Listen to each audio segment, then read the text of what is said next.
Sejam bem-vindos à nova temporada do programa A Educação e Eles, transmitido pela TV Unifev. E para começar, eu gostaria de ler para vocês um poema de José Carlos Ari dos Santos, intitulado A Cidade. A cidade é um chão de palavras pisadas, a palavra criança, a palavra segredo. A cidade é um céu de palavras paradas, a palavra distância e a palavra medo. A cidade é um saco, um pulmão que respira pela palavra água, pela palavra brisa. A cidade é um poro, um corpo que transpira, pela palavra sangue, pela palavra ira. A cidade tem praças de palavras abertas, como estátuas mandadas apear. A cidade tem ruas de palavras desertas, como jardins mandados arrancar. E para falarmos sobre cidade, então, temos aqui a presença da nossa querida professora Evanir Regina Moro Peixoto. Boa tarde, Boa Evanir. tarde. Tudo bem? Tudo bem. Vou falar então um pouquinho da vida acadêmica da professora Evanir. Ela é formada em História pela Faculdade de Filosofia, Ciências e Letras de Tupã, bacharel em Direito pelas Faculdades Integradas de Uberaba, com mestrado em Geografia pela Universidade Federal de Uberlândia. Atualmente é docente na Unifev e também professora do ensino médio.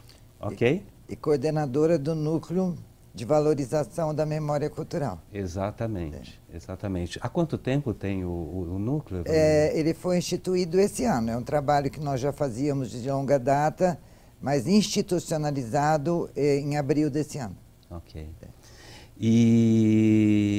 Mas eu gostaria de voltar ao currículo, porque eu achei interessante essa formação, primeiro em História, depois em Direito e depois em Geografia. É possível fazer uma ligação entre essas aulas, entre essas áreas? Eu vou fazer uma pequena correção. Sim. Primeiro, eu sou formada em Direito. Ah, primeiro Direito. E durante o curso, eu me apaixonei pelo direito romano, pela história da civilização romana. E aí, quando eu terminei o curso de Direito, eu fui fazer História. Entendi. Aí eu fiz especialização em História do Brasil na Pontifícia Universidade Católica de Belo Horizonte e depois eu fiz mestrado na área de Planejamento Político e Socioambiental, na Universidade Federal de Uberlândia. É muito interessante porque eu digo que o curso de Direito, ele dá uma formação cultural fantástica para a pessoa. E na minha época, que nós estudávamos e éramos obrigados a ler os clássicos, você vai se apaixonando pela história. Sim. E nesse se apaixonando pela história, eu fui descobrindo que a nossa história, ela é multidisciplinar. Tão multidisciplinar como é a educação. Sim. E eu venho de uma família que a minha família acompanhou a expansão da fronteira agrícola da região, certo, do Novo Oeste Paulista para a região aqui da Noroeste Paulista. Entendi. E quando a gente fala nessa expansão da fronteira agrícola, não é só a expansão física, geográfica, é a expansão cultural. Entendi. Então a gente acabou, certo, unindo esses elementos. Sim. E nesse unir os elementos, a minha paixão pela história, certo, pelo patrimônio e pela memória se tornou ainda maior. Geografia entraria ali, então, nessa questão do patrimônio. Na questão do patrimônio, geografia entra na questão da espacialização. Entendi. Você vê a transformação dos espaços. E aí você conclui, certo? O que ensinam os grandes estudiosos do espaço, certo? Principalmente, né? Henri Lefebvre e o saudoso Milton Santos. Sim. Que a transformação espacial, ela é uma transformação social. é o homem que transforma o espaço, Sim. de acordo com a evolução dos meios de produção. E isso é óbvio, ajudou muito você como professora a sim. fazer esse, Sim. digamos, essa amálgama nessas três áreas para ensinar, né? A seguir essa cartografia. Exato. E aí, quando eu fui para a Universidade Federal de Uberlândia, eu tive meu primeiro contato com o grande geógrafo francês. Olha que coisa interessante, Edson. 1934, ele percorreu a nossa região inteirinha. Entendi. Estudando as transformações socioespaciais, tendo como itinerário, como pano de fundo, a lavoura cafeeira. E ele provou, certo, por A mais B, que a nossa região, aqui onde nós estamos inseridos, aqui em Votuporanga, né, que era chamada na época de Boca de Sertão, sempre teve uma localização geográfica privilegiada, e essa localização geográfica privilegiada, ela levou ao progresso, ao desenvolvimento da nossa região. Entendi. Evanir, e é óbvio, então, se nós começarmos a falar sobre cidade, vou voltar um pouquinho nessas três áreas, porque essas três áreas me chamaram a atenção e eu achei muito interessante esse seu percurso. Esse percurso, falando então da questão de Votuporanga, do desenvolvimento da cidade de Votuporanga, essas três áreas, então, contribuíram para que você se interessasse por toda essa questão de desenvolvimento. Foram fundamentais. Sim. Porque, veja bem, quando a minha família veio para a região, nós viemos de Olímpia para cá. Entendi.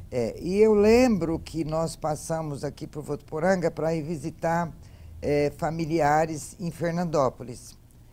E eu achava aquilo estranho, porque eu via lavoura de café, daí eu via pastagens, e aí eu via cidade. Sim. E eu queria entender aquele contexto, como aquilo aconteceu.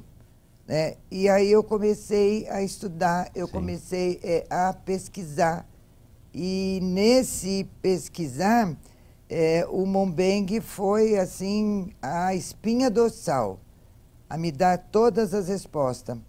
E quando ele percorreu a nossa região, Edson, ele dizia assim, que as cidades nasceram aqui na nossa região como se fossem contas de rosário.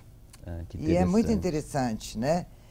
E ele vai mostrando que todas as cidades, elas foram fundadas para atender a população da zona rural, porque a zona rural já era ocupada. Entendi. Então, fundou-se as cidades com esse objetivo, atender a população da zona rural. E ele mostra também, você observa isso muito bem aqui em Votuporanga, que as cidades, para se construir a cidade, eles procuravam o espigão. O que é espigão? É o fundo de vale, onde tem água, porque a água é a fonte de vida. Né? E aí ele prova por A mais B que nós tivemos aqui na região frentes de expansão e frentes pioneiras. As frentes de expansão, elas vieram com o propósito de tomar as terras dos índios, que essas terras aqui todas pertenciam aos índios caiapós, né? Então, que não expulsaram, mataram os índios, e aí, para não ficarem com peso de consciência, colocaram topônimos indígenas, certo? Cosmorama, Votuporanga, Indiaporã, e assim a coisa foi. E essas frentes pioneiras foram formadas, né, por descendentes de italianos que, com a crise cafeeira de 1929, né, devido à crise econômica, eu tive a crise cafeeira, os antigos colonos de café que tinham dinheirinho guardado, eles pegaram as suas famílias e vieram para a região. E o que eles vão fazer na região? O que eles sabiam fazer lá, eles vão plantar café. E aí, seguindo essa cartografia do café, atrás do café vieram as ferrovias. Então, para a ocupação da nossa região, nós tivemos um binômio que foi fundamental, café e ferrovias. Porque a ferrovia, ela não transportava apenas grão, ela transportava também a cultura. Jornais, Entendi. revistas vinham pelas linhas férreas. Oi, Ivanir, e você não é de Votuporanga? Eu não você sou não de nasceu Votuporanga. em Votuporanga? Não, não, eu sou natural de Olímpia. E com quantos anos você veio para cá? Eu vim para a região, eu estava com 12 anos. Sim. Tanto que a gente não tinha colégio aqui e o meu pai veio para abrir fazenda. Meu pai foi um desbravador. E aí, então, ele nos mandou para o colégio interno, Colégio Nossa Senhora Aparecida, em Araçatuba. Araçatuba. Araçatuba. Então, nós fizemos o curso, no nosso tempo era curso normal, em Araçatuba. E você se lembra mais ou menos como a quantidade como era a população de Votuporanga naquela época? Mais ou menos quantos habitantes havia naquela época? Olha, quando nós chegamos aqui, a maior parte da população de Votuporanga era rural. Eu posso te dizer que em torno de 75% a 78% da população vivia na zona rural. Ok. A cidade era o que é hoje o patrimônio velho. Sim. Ali a igreja matriz, estava começando a São Bento, mas era uma cidade, como é que eu vou dizer? Era uma cidade com um aspecto de naçãozinha, como diz o famoso Antônio Cândido. Sim. Que se autogeria, que se autogovernava. Ok. E é muito interessante, Edson, que quando nós chegamos aqui, estava iniciando o processo de mecanização das lavouras cafeeiras.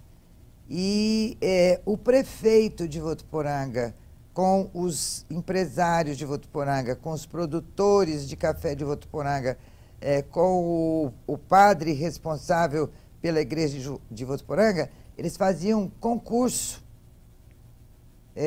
E o mais interessante é quem é que reunia esse grupo. Eram os professores primários, para você ver a importância que tiveram os professores e que tem os professores. Principalmente aqui em Votuporanga, teve uma importância muito grande. Ivanir, nós vamos só cortar um momentinho que eu vou chamar o primeiro bloco. Pois não. O nosso intervalozinho. É impressionante como a gente, escutando um pouquinho da nossa amiga professora Ivanir, a gente começa a entender um pouquinho da cidade de Votuporanga. Eu vou voltar no segundo bloco, exatamente, vou especificar a conversa, porque eu quero saber causos de Votuporanga, quais são os momentos mais importantes para Ivanir sobre a cidade. Nos vemos daqui a pouco, então. Até mais.